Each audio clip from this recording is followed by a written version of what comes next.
What's up, everybody? It's been a while since I've done a YouTube video. I wanted to take time and point out some of the positives and negatives of working in entertainment production, particularly from the perspective of a freelance stagehand. Chances are, if you work in the industry, you do so part time. Perhaps you were referred by a friend of yours or somebody that you met in some other walk of life. Perhaps you're a full time line of work. Most people work in entertainment production or fill calls on a part time basis for supplemental income. There are those of us that do nothing but stagehand work in entertainment production. There's more of us than what there has been at any other time in the past, but it's difficult to make it in that life. Luckily, in my location, there's plenty of production work where it is possible, at least if you have the tenure, to be able to work every day. At one time, I had 5 union cards. I still maintain 3, although one is from a local that's a local in name only. I did drop 2, and out of the 2 that I dropped, I still work on a regular basis for that local. So, luckily, between all the different locals and hockey arenas that I work at, theaters and other venues, the Stagehand Promised Land provides the lion's share of my work, and that's really changed the quality of life that we've had as production freelancers since 2014. A lot of things have changed in that venue. The labor company that we work for changed. We still don't have recognition of Local 501, and that's tough.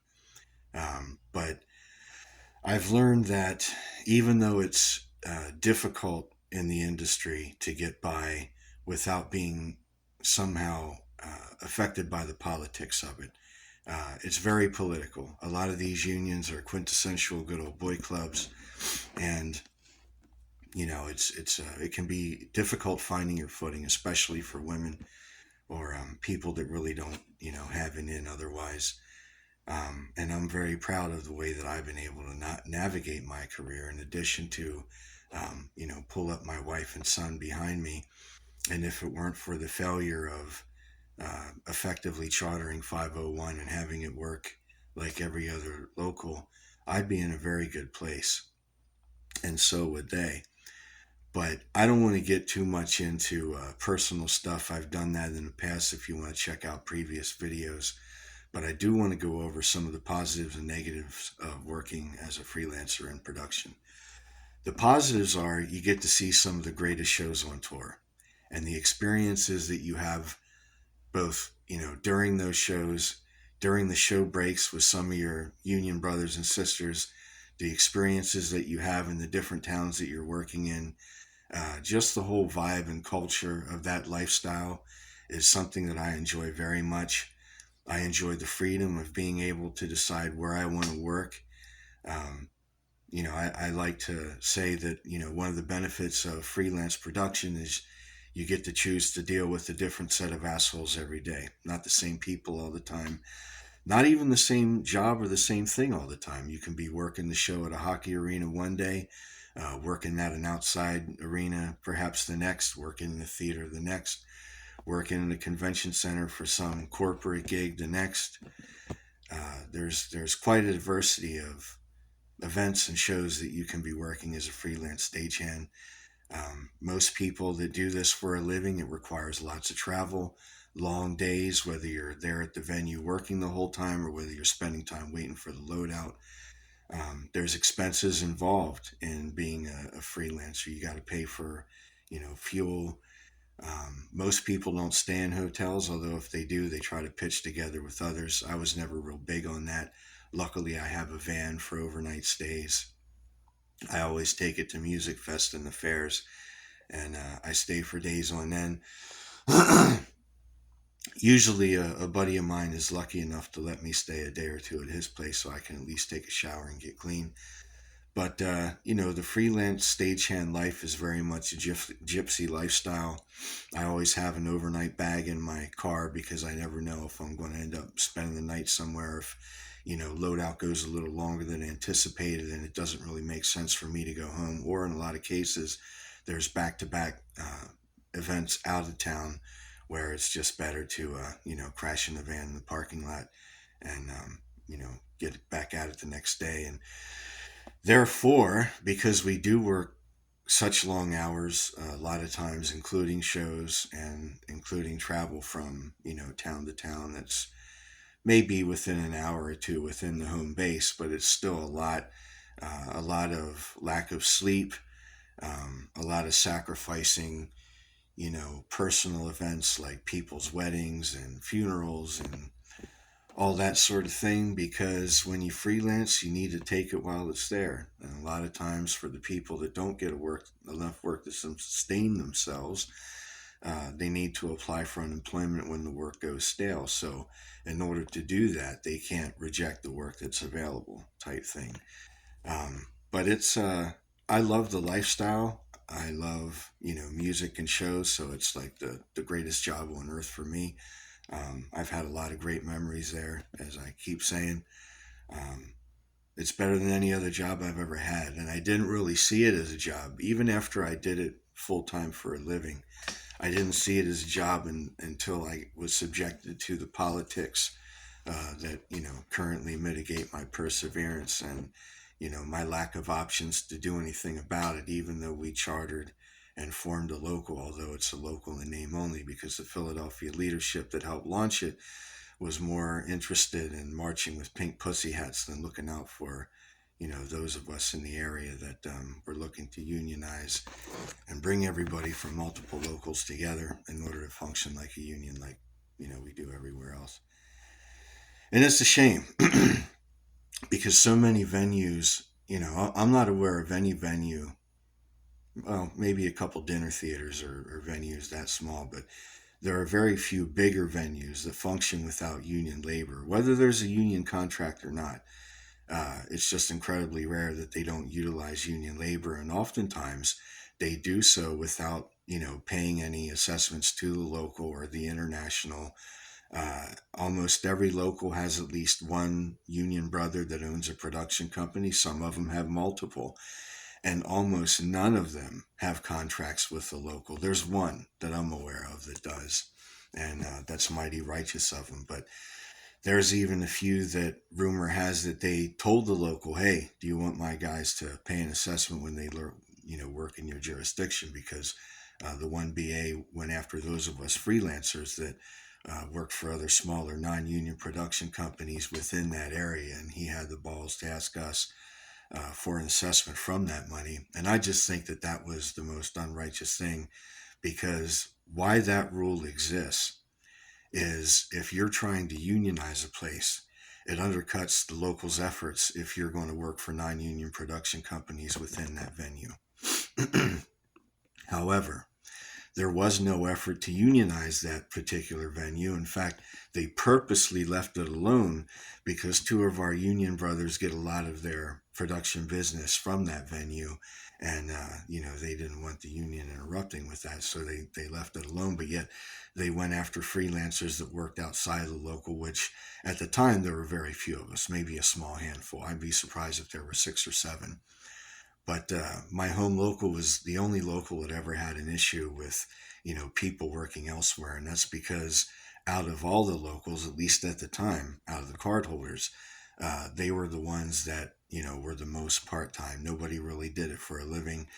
Their board was full of state workers that really didn't, govern from a union perspective. And, I think the union standard has died over the last, 24 years that I've been in the industry. I remember when I came in, there was always those union old timers that would buck back from the tours if they tried to roll over loaders or, switch guys in departments and, basically try and undercut us or not use enough people to do things like lifting decks. They want to do it with 2 instead of 4 when they're heavy as shit, blah, blah, blah. Cut us and only bring us back for an hour when, a lot of locals, they have a rule that if you come back after lunch, it's a 2-hour minimum, which is really nice because it, gives uh, the tour, makes them think twice about bringing us back after lunch type thing. The average minimums for unions and even non-union companies have minimums to entice people to be able to be available for the day.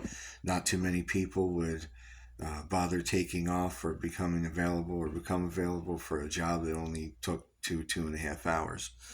So typically, if you don't have tenure and you don't get show call, there's only going to be a 4 hour minimum on the in and a 4 hour minimum on the out. So you'll have a full 8 hour day, but you'll also have a huge gap of space where if you're out of town, you'll either have to drive back and forth, which you're cutting into how much money you're making of the day, or try and find some way to kill it. I recommend getting a van or having a vehicle that you can rack out in during the break, and also in between gigs if you have to rest, because that's a very common thing.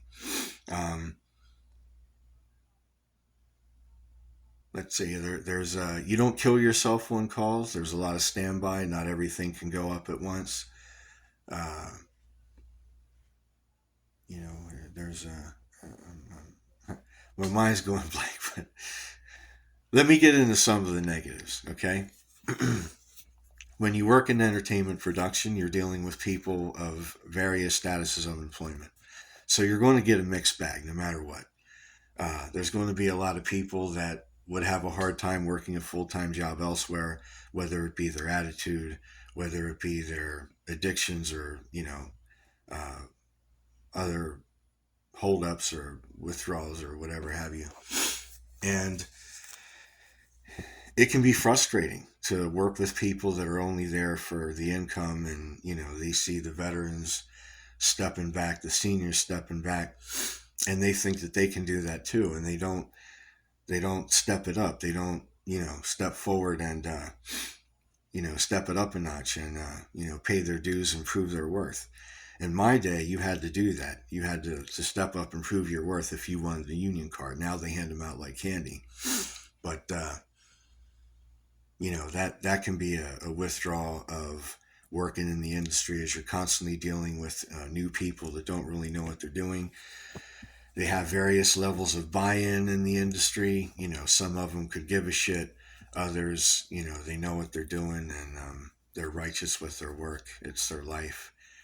They love it. Living the dream, as they say. It's tough to make it as a freelancer because, as I said before, unless you have an abundance of work in your area, usually requires a lot of travel. The work can also be sparring. It does dry up here and there. Venues may not have anything for a month or two, where you have to look elsewhere to get sustainable work. Uh, the fact that the work is sparring and it's freelancing, a lot of times it's difficult to get a loan. Banks want to see consistent employment, and it can be just difficult to get a loan. Usually not for a vehicle, but if you want to buy a house or anything major, you can run into a lot of stumbles when it comes to proving your income. Uh, there aren't many workplace protections. There are some with the union, or at least the illusion of.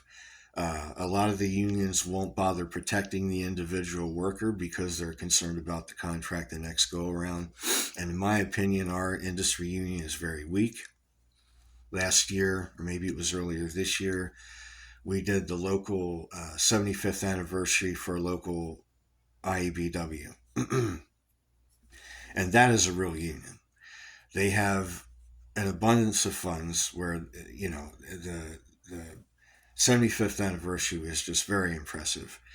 They had politicians speaking, talking about how they went after companies that were trying to screw the union out of scale pay. I mean, it was, I really felt it, and it was great being there.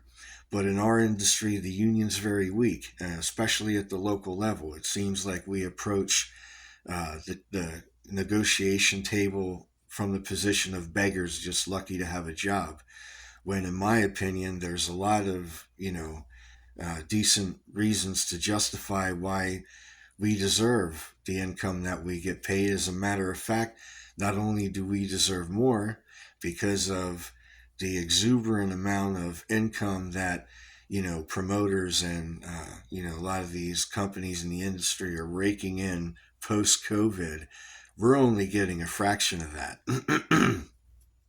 I think we could do a much better job of increasing our pay, and particularly going up against companies that are buying out smaller labor companies and trying to basically break the unions and keep everything non-union.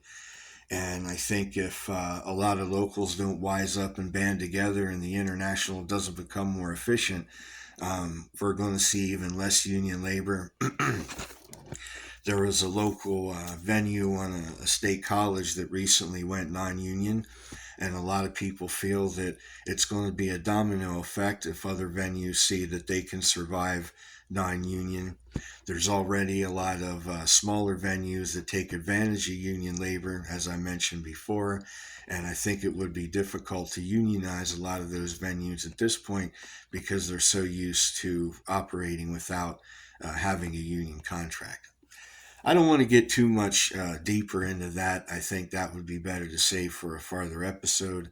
But I did want to mention just some of the positives and negatives of working in entertainment production. There's a lot more that I can think of right now. It's been a long day. Long days are, one of the downsides of the business. Luckily, if you love what you do, it's tolerable. But if you have a family, it can be tough because the few times that you're home, you're usually, trying to catch up with sleep or rest, which is another reason why I don't make too many of these videos. Excuse me. I post many more videos on my TikTok channel because there's just a lot more traffic than what there is on here.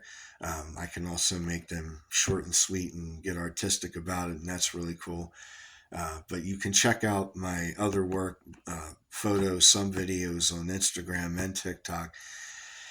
And I'll try and keep those video collages coming to you, as well as discussing other topics in the industry. Hopefully, this one wasn't too boring for you. Hope everyone's doing well out there. Love you all.